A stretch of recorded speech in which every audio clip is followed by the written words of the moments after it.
नमस्कार मेरे सभी प्यारे साथियों को। एग्ज़ाम डेस्टिनेशन में आप सभी का हार्दिक स्वागत है प्यारे मित्रों। दोस्तों, अपने ऑल कॉम्पिटिटिव एग्जामिनेशंस के लिए फ़िज़िक्स पोर्शन को पढ़ रहे थे और फिज़िक्स के अंदर अपने थर्ड लेसन चल रहा था बल एवं गति के नियम। और बल एवं गति के नियम अपने जो टॉपिक था उसको 90% टॉपिक कंप्लीट कर चुके हैं प्यारे बच्चों। आज पढ़ेंगे अपने घर्षण। उसी लेसन का एक छोटा सा हिस्सा है, एक छोटा सा पार्ट है फ्रिक्शन, घर्षण। देखिए प्यारे बच्चों, घर्षण के बारे में यदि पढ़ा जाए तो घर्षण एक बहुत ही आवश्यक भौतिक राशि है। इसके लिए दो कथन कहे जाते हैं, दो वाक्य कहे जाते हैं कि जो घर्षण है यह जीवन में आवश्यक है और हानिकारक भी है। घर्षण के बारे में यदि पढ़ा जाए तो घर्षण जीवन में हानिकारक भी है और आवश्यक भी है। कैसे साथियों? आवश्यक क्यों है और हानिकारक क्यों है, दोनों ही कथनों को समझेंगे। लेकिन उससे पहले अपने बात कर रहे हैं कि फ्रिक्शन है क्या, व्हाट इज ए फ्रिक्शन, घर्षण क्या है।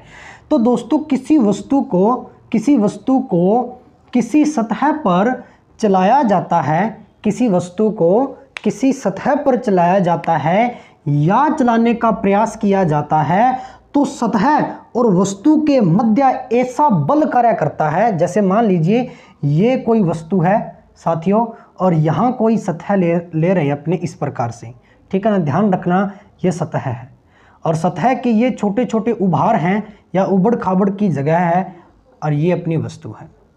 यहाँ इस एग्जाम्पल के द्वारा समझ सकती हैं, ये कोई m द्रव्यमान की कोई बॉडी है या वस्तु है जिसको किसी सतह के द्वारा या सतह पर चलाया जा रहा है, ठीक है। चलाने के लिए प्यारे साथियों इसको फोर्स लगाना पड़ेगा या ये कह सकते हैं कि एक बल कार्य करेगा। कैसा बल कार्य करेगा देख लीजिए। किसी वस्तु को किसी सतह पर चलाया जाता है या चलाने का प्रयास किया जाता है तो सतह और वस्तु के मध्य ऐसा बल कार्य करता है जो वस्तु के चलने या चलाने के प्रयास का विरोध करता है, जो वस्तु के चलने और चलाने के प्रयास का विरोध करता है। इन दोनों ही संपर्क सतहें, ये होती है संपर्क सतहें कि एक वस्तु दूसरी सतह पर जब कार्य करती है, जब एक सतह पर दूसरी वस्तु गतिमान होती है, चलायमान होती है, तो इन दोनों की संपर्क सतहों के मध्य एक बल कार्य करता है जो क्या काम करता है, इसको चलने नहीं देता, इसकी गति का विरोध करता है, इसको रुकावट पैदा करता है, अवरोध उत्पन्न करता है।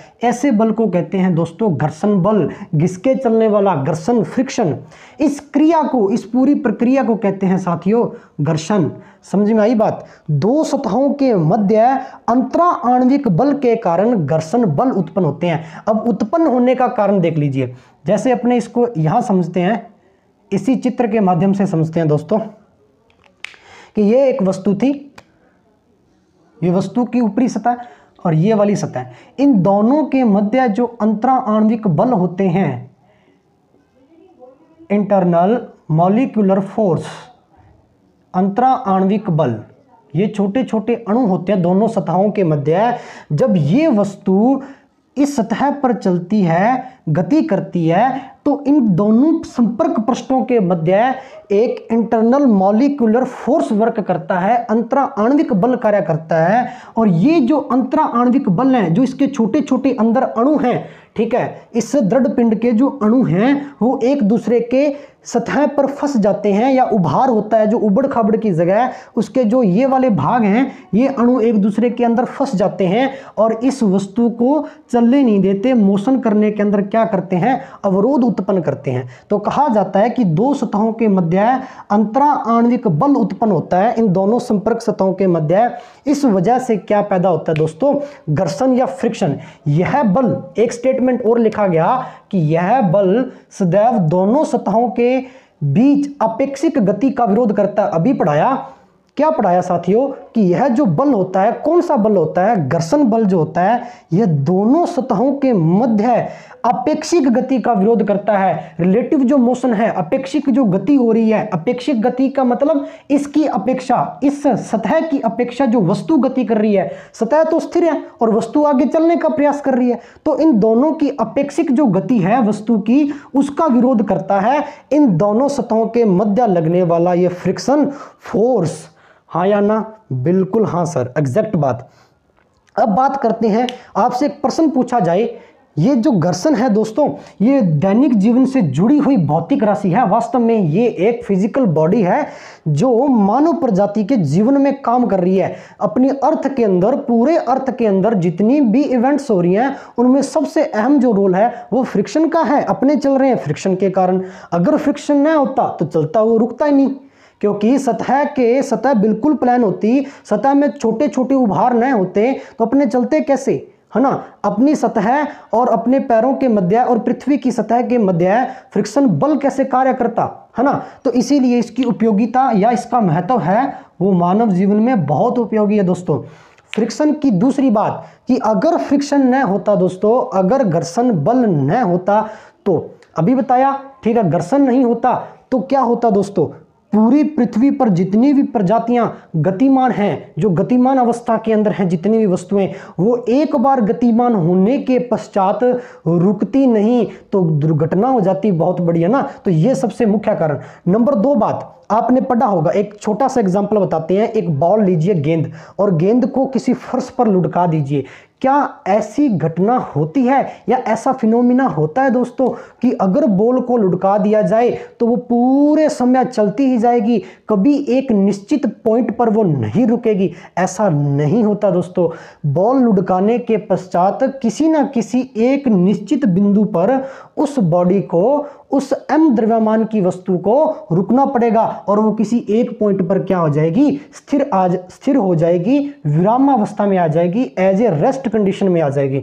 तो कह सकते हैं कि वो रुकी कैसे, वो रुकी कैसे, जब इस सतह पर कोई बॉल लुढ़क रही थी, रुकने का कार्य कैसे हुआ, क्योंकि इस बॉल की सतह और इस पृथ्वी की सतह के मध्य एक ऐसा बल कार्य कर रहा था जो इसकी होने वाली गति का विरोध कर रहा था। जब तक इस पर फोर्स लगा, अपने लुढ़काया, ठीक है, तब तक ये लुढ़की। जब धीरे धीरे फोर्स का मान कम हो गया, अर्थात इन दोनों संपर्क सतहों के मध्य जब फ्रिक्शन बल बढ़ गया तो इस वस्तु को रुकना पड़ा किसी निश्चित बिंदु पर। इसीलिए घर्षण का मानव जीवन में अत्यधिक महत्व है। अब बात करते हैं कि घर्षण कम करने की विधियां कैसी हैं, किस किस विधियों के द्वारा घर्षण को कम कर सकते हैं। सबसे पहली विधि स्नेहक, स्नेहक को इंग्लिश में बोलते हैं लुब्रिकेंट्स,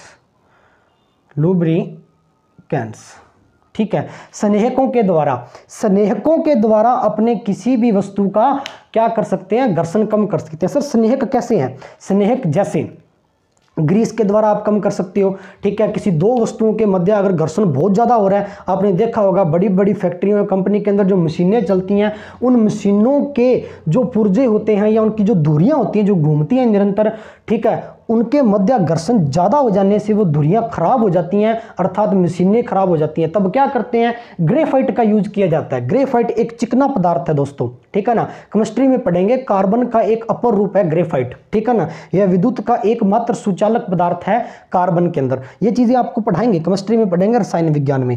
तो ग्रेफाइट जो है दोस्तों, ग्रेफाइट एक लुब्रिकेंट का काम करता है, एक स्नेहक का काम करता है, जो अत्यंत चिकना पदार्थ होता है, जो कि वस्तुओं की सतह पर घर्षण को क्या कर देता है, कम कर देता है, जिसकी वजह से जो धुरियां हैं मशीनों की वो आसानी से राउंड करती हैं, वो आसानी से चलती हैं।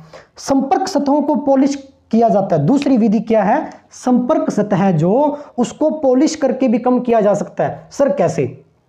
जो संपर्क सतह है, एक मशीन की जो सतह दूसरी मशीन की सतह पर जो वर्क करती है, ठीक है, तो वो दोनों की संपर्क सतहें होगी, वहां पॉलिश कर दी जाती है। मोबिल, बाइक पर मोबिल लगाते हैं ना, कि ताकि जो उसका इंजन है वो अच्छे से गति कर पाए, अच्छे से चल पाए।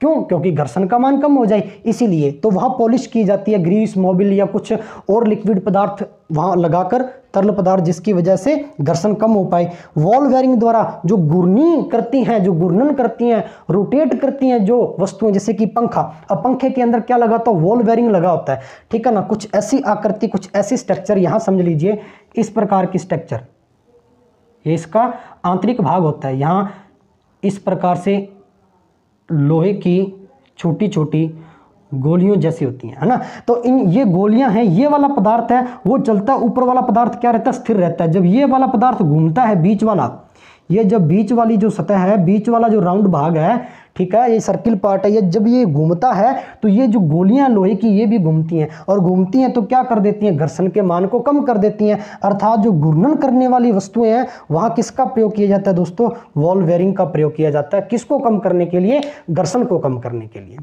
ये तो हुई घर्षण की साधारण व्याख्या कि घर्षण है क्या। अब पढ़ते हैं प्यारे साथियों घर्षण के प्रकार, टाइप ऑफ फ्रिक्शन। ठीक है, टाइप ऑफ फ्रिक्शन कि घर्षण कितने प्रकार का होता है मुख्य रूप से, और कितने प्रकार से अपने इसको अध्ययन की दृष्टि से पढ़ते हैं। ध्यान दीजिए, घर्षण के प्रकार या टाइप ऑफ फ्रिक्शन। देखिए मुख्य रूप से दो प्रकार का होता है साथियों, एक तो होता है बाह्य घर्षण, नंबर 2 आंतरिक घर्षण। बाह्य घर्षण और आंतरिक घर्षण। बाह्य घर्षण का मतलब क्या होता है, जो सतह के बाहर की तरफ लगता है, ठीक है ना। बाहर की तरफ कहने का मतलब जो चलायमान वस्तुओं के मध्य कार्य करता है या मध्य लगता है। आंतरिक घर्षण की बात की जाए, जैसे आंतरिक घर्षण का उदाहरण ले लीजिए, पानी। कह सकते हैं कि तरल या द्रवों के मध्य लगने वाला घर्षण।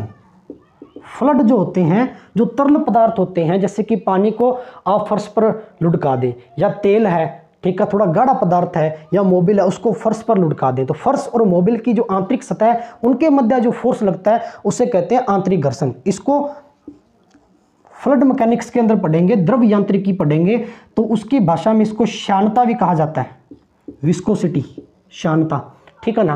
तो ये चीजें आगे की ओर। अभी पढ़ेंगे बाह्य घर्षण। बाह्य घर्षण को और 3 भागों में विभाजित किया गया है। सबसे पहला भाग, बाह्य घर्षण के और 3 प्रकार है। सबसे पहला भाग स्थैतिक घर्षण बल। नंबर 2 सीमांत घर्षण बल, साथ साथ नोट भी करते जाएं, सीमांत घर्षण बल। और नंबर 3 गतिक घर्षण बल, ठीक है। स्थैतिक घर्षण बल, स्थैतिक घर्षण बल को Fs से डोनेट करते हैं, Fs का मतलब होता है स्टैटिक फ्रिक्शनल फोर्स या स्टेबल फ्रिक्शनल फोर्स। सीमांत घर्षण को Fl से रिप्रेजेंट करते हैं, लिमिटेशन ऑफ फ्रिक्शनल फोर्स। और गतिक घर्षण को kinetic of frictional force Fk से रिप्रेजेंट करते हैं। तो अभी जो चर्चा करेंगे वो इन तीनों के बारे में करेंगे दोस्तों, तो ध्यान दीजिए कैसे। स्थैतिक घर्षण बल के बारे में थोड़ा डिस्कस करते हैं। स्थैतिक घर्षण बल क्या है।